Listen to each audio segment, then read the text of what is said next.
Hello, today I'll be discussing the wonderful world of marching bands, HBCU marching bands to be exact.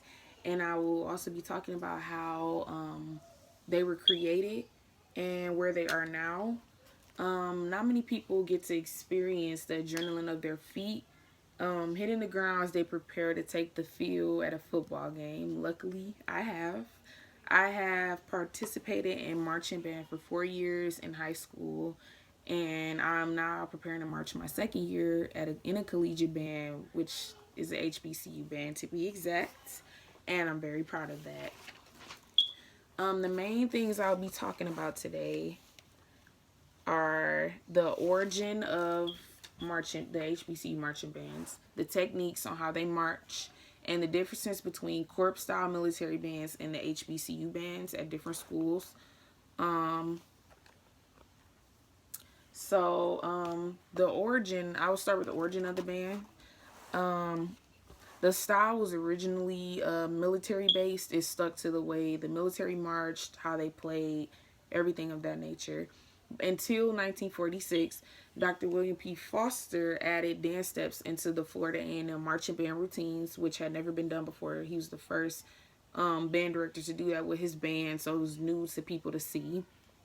And then the band also began to play different types of music. Originally, they played marches and things that related to the military way of band, but they began to play ragtime and jazz, which created a sense of pride back then. That was the type of music that African Americans created, actually.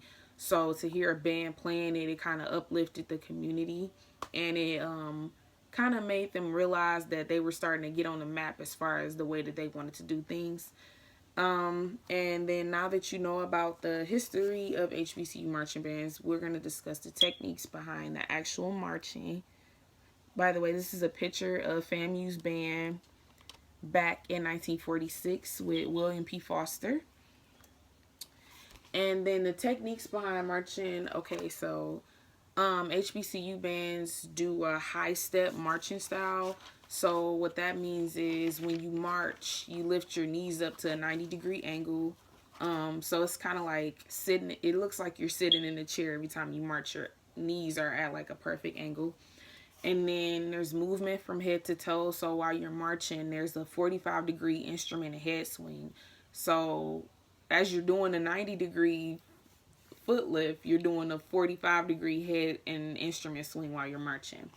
And then with the formations on the field, the turns that they do, they use a 270-degree spin with flanks, and in each flank there's 4 people. So when they spin, it's an even straight line when they turn. And then I'll go on to discuss the difference between corps style and HBCU bands.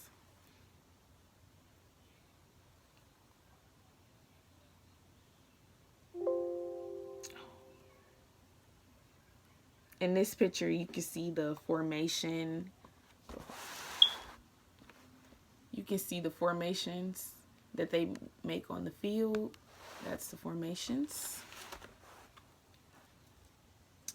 Okay, so the difference between HBCU bands and corps style bands, it's different types of marching. Number one, HBCU bands, like I stated before, do the high step marching with the 90-degree angles, and corps style bands stick to military type marching. So they do a constant forward march, and as well as they do a 6 to 5 foot stride. So for it'll be 6 steps for every 5 yards. However, HBCU bands do 8 to 5, which is 8 steps to every 5 yards. So on a football field with the lines, they would march 8 steps for every 5 yards.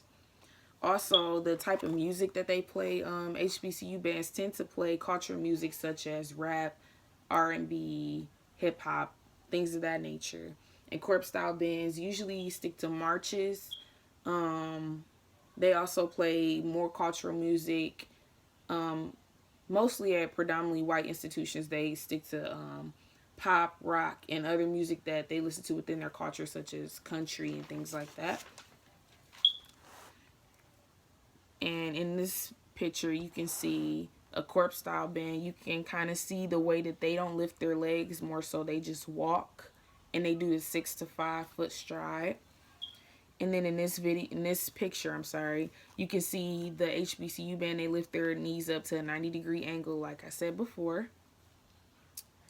And then, so, yeah, so, that was basically the way that HBCU bands originated, and then the way that they changed over time, and also the way they march. And basically I was breaking it down to show you from a standpoint of someone who does march, and the differences in the way things are ran, and how, it's just how it is in the day of a person that marches in HBCU band. So thank you for listening, and I hope that you learned something from my speech, and thank you for your time.